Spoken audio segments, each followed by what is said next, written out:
James, welcome to People in Legal. Thanks for having me. So you've been doing some interesting stuff. Can you tell our audience about your journey and who you are, your journey, what you do? Yeah, sure.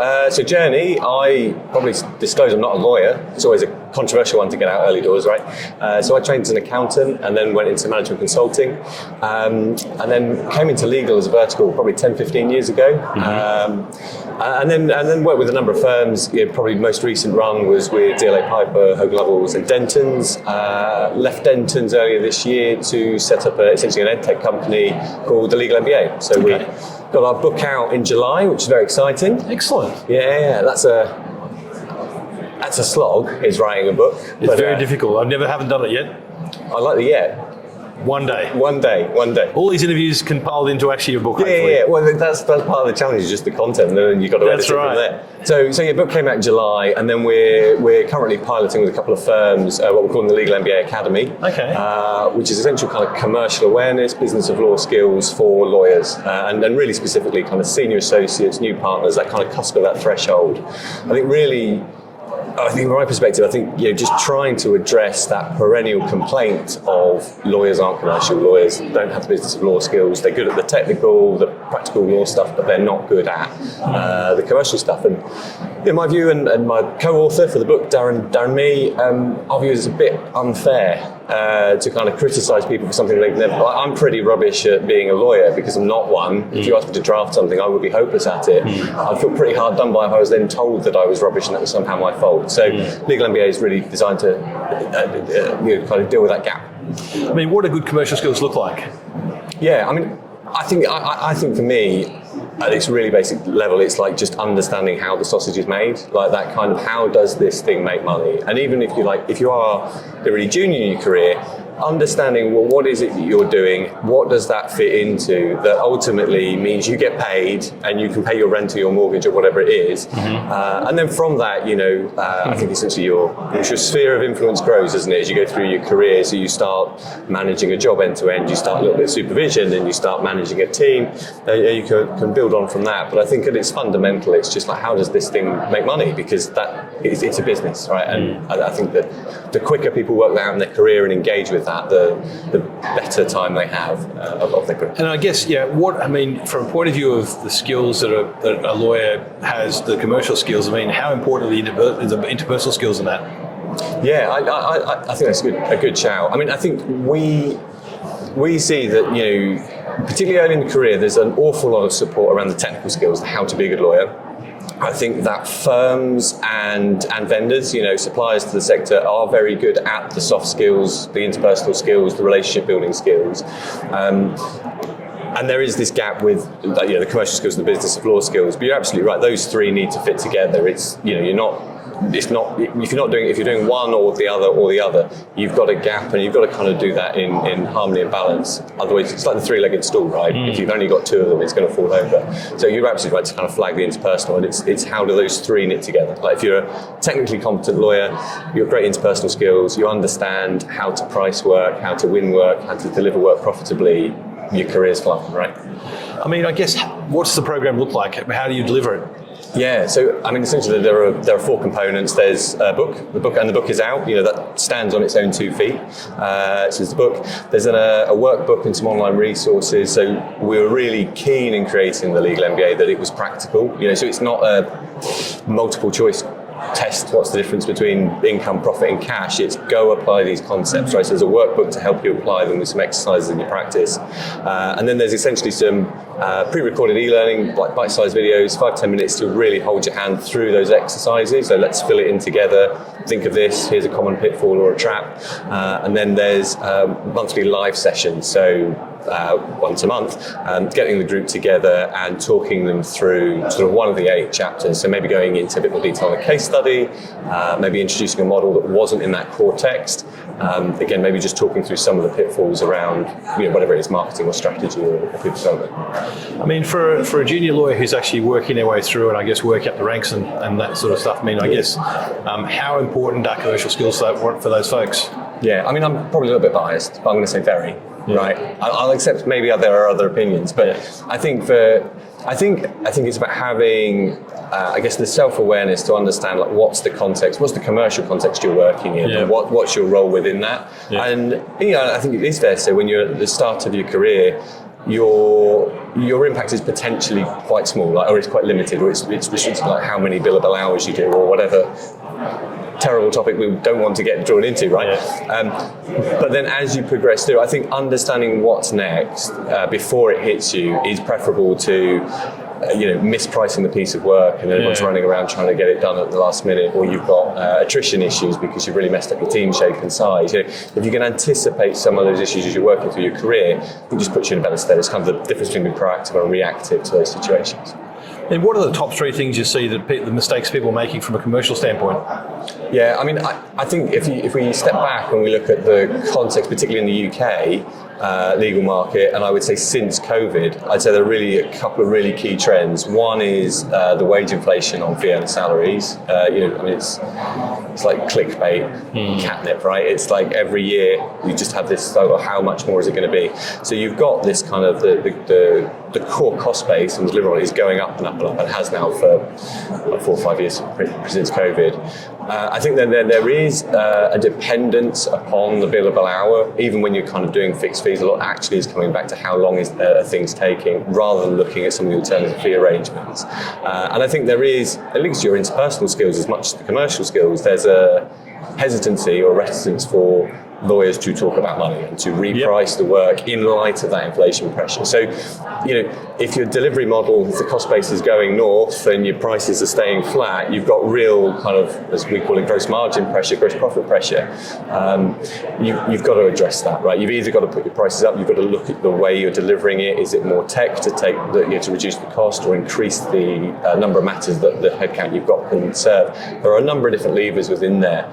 I think if you can, I think my concern is if you're not moving price. I think what a lot of lawyers as individuals or law firms as a collective are doing, they're increasing utilization. It's like put more hours into the sausage machine, right? We can't put the price up. And I think that is problematic and it's unsustainable. I think that leads to burnout. I think that leads to people leaving the profession. I think having that broader awareness of, well, how could I move to a different fee model? How could I increase that price, relate it more to the value that the legal work is delivering to the client? How can I introduce technology to reduce the delivery cost? How can I look at the leverage model? So how many juniors or paralegals are staffing this matter compared to the seniors? I think you can start looking a little bit more holistically. I think you can deal with what I'd see as a very real pinch point where you've got those costs going up and the prices staying flat. I mean, if you can talk about what kind of margins are there in the industry, like what does a good gross margin look like? Yeah, I mean, so like the old school rule of thumb was kind of a third. The fee income, a third of that went to fee earner salaries, a third of that went to your overheads, like your rent, your PI cover or whatever, and then a third went to the equity partners. I think it does vary a little bit. I think in the book we kind of break out a model P&L, and it's not a million miles off that, but it's probably more like 30% is going to the fee earners of that fee income, and then probably another 45% is going on the overheads. I think there is those inflationary pressures have been in the cost base as well. Rents have gone up, rates got PI in particular, professional indemnity has gone through the roof, and so it's more maybe like 25% is being retained for the partners for sort of a, what's a typical firm, but like an average typical sort of mid-market UK law firm. So I think there are little dynamics in there that I think need looking at. I think firms are needing to address those challenges. I mean, how does a smaller firm compete with a larger firm? I mean, how do they actually, how do they do that? I have a very strong bias towards niche and focus. When we talk about strategy, we talk about Porter's, focus, differentiation, or cost leadership. No one wants to be in cost leadership. There's only one winner and everyone else loses. That's basically being the cheapest. You've got to play in, I think, the differentiation space. I don't want to offend anyone who might be looking at this, but I can't think of a single law firm that's actually got a brand that is differentiated. You've got a little bit around we're Magic Circle versus we're US with Silver Circle, but can you tell one Magic Circle firm from another in a lineup? I'd say no. And so I think that leaves you focus, which is niche, which is particularly as a small firm, I'm going to be the whatever, the best real estate lawyer for logistics companies in Hull, or whatever it is, I think that's how you compete with the big boys. I think buyers want to buy specialists; they don't want to buy generalists. So in a sort of smaller firm setting, I guess how does a firm actually, should they be looking at marketing people to come on board or consultants to come on board to sort of help them pivot and get themselves more niche? Who does that? How does that actually happen? Yeah, I mean, maybe it's my training as an accountant. I've got the same cop out as a lawyer. I just say it depends, right? But it kind of depends. But I suppose, what does it depend on? I think it depends on, well, where is the firm at the moment and where does it want to go to? And I think, to circle back to the price point, if you're struggling to put up your prices with your clients, that might be because you're attracting the wrong clients. It might be that you haven't positioned yourself correctly as, say, a premium provider rather than, a commoditized player in the market. Or you've not segmented the market. There may be like potential buyers in your market that are happy to pay top dollar, but you just haven't found them. You're kind of targeting the wrong people. So these topics kind of lead into each other. So you kind of have to start from what are you trying to solve for? Is it put price up? Is it to increase gross profit? Is it to control cost? Is it a retention issue, right? I think there's the people element as well. And then you've got to look at where these overlapping issues kind of fall through. So to your point, who can do that? I think it's going to depend on the firm in terms of, well, what capacity as much as, I guess, capability. What roles do they have?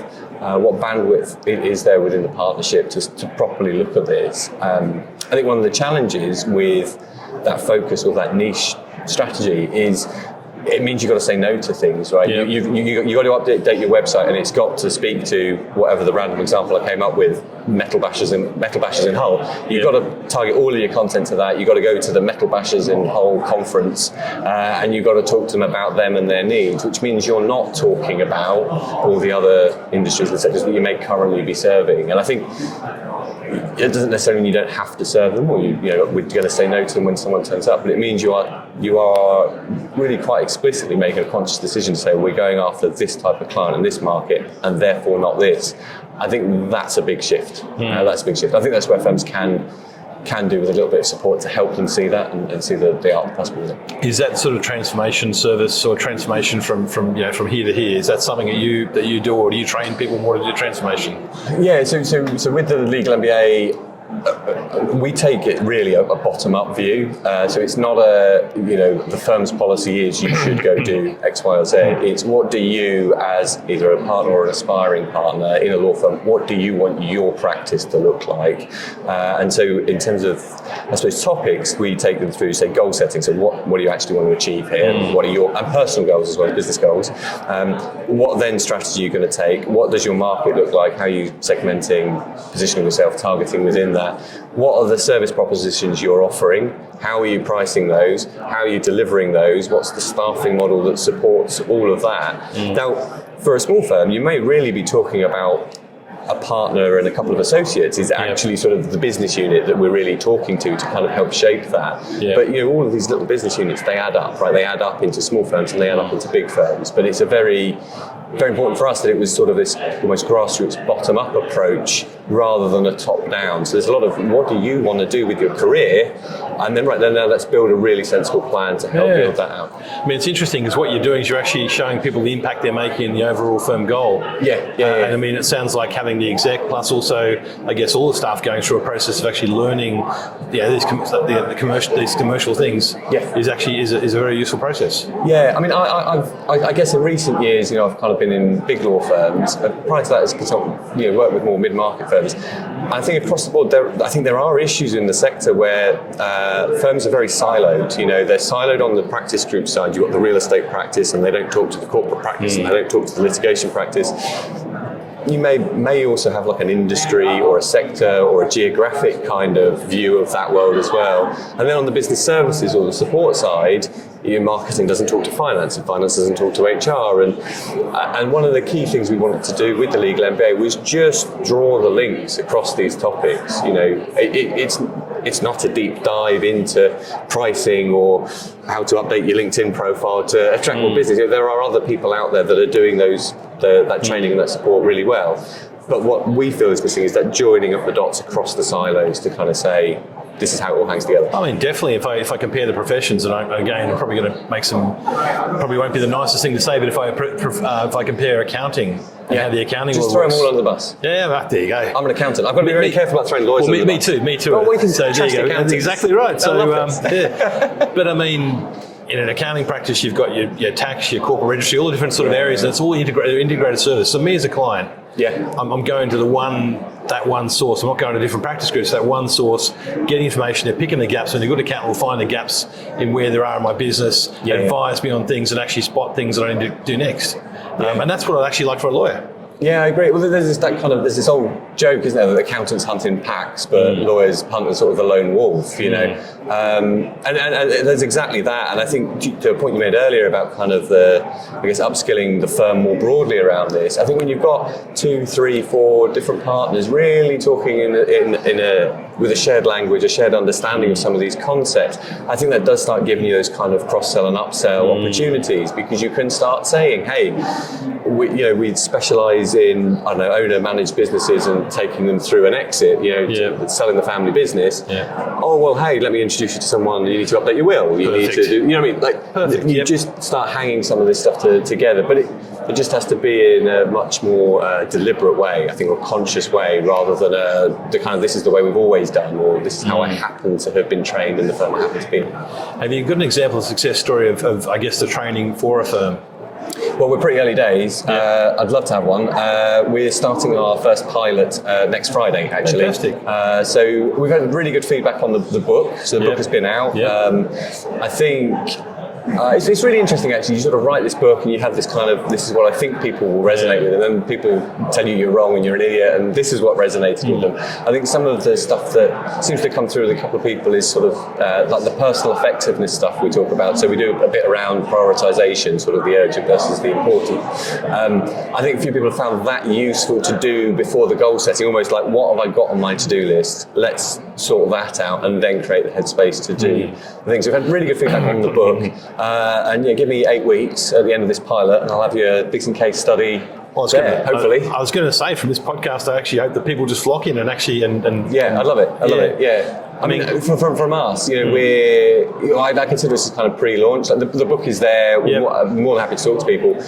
I'm really keen to just talk to people about, well, what is their expectation? What are their requirements? What's their gap? So whether that's L&D professionals or potential partners going, hey, do you know what? Maybe in 2025 when the thing's launched properly and we can sign up, but more than happy to just have conversations with people about what does this commercial skills thing look like from your perspective. I mean, from me as a consumer of legal services, I want my lawyer to actually have those skills. I want to sit down in a room with them and have a conversation around the commercial aspects of a matter. So, if it's a buy-sell agreement or seller agreement as well, I'd say, look, this is what we're looking to do. What's the scope look like? And have those kind of conversations that are very commercial about that, and talk about money. I want to talk about money. I think it does start, I think there's this kind of thing about the commerciality of lawyers, and I kind of put it, because everyone loves a silo, into sort of 2 buckets, right? There's the commerciality, as we've been discussing, how does the law firm work? How does your practice make money? There's the commerciality then of what's going on in your client's world, right? And I do think, they are, we're not really talking about that. Get your subscription to the FT and read up on whatever industry you're targeting, right? But there is definitely a common thread there of, if you understand how your business makes money as a lawyer, you then have a business conversation with the business owners you're working with, rather than a legal conversation or a risk conversation. And that's a language I want. That's a language 100%. I want. It's actually like it's an exchange of the right kind of language. I guess that's what it is. That's what it is. Yeah, fantastic. I mean, we're going to put a link to the book in the podcast as well, and link. I guess you give us a link to actually the trials you're running as well. Those sessions. But look, one last personal question. Going to hit you with it. Go on, do it. Here you are at Legal Geek. Fantastic sessions they've had here. Great venue. Everyone's pretty happy and pumped. Go ahead. What theme song would you actually assign to Legal Geek? Theme song. Is this for Helen Burness's karaoke later, or am I being stitched up for a karaoke? I reckon it might happen. Who knows? I don't know. Do you know what? I do know what I'm going to go with. I want to go Guns N' Roses, Welcome to the Jungle. Well done. Killer opening riff. Well done. That's perfect. Like air guitar as well. That sort of stuff. Like, that's what you need. Rip that one out. Perfect. That's what we need. James, thank you so much for your time. No worries. Really appreciate it. Brilliant. Pleasure. Thank you. Cheers now. Thanks. Cheers.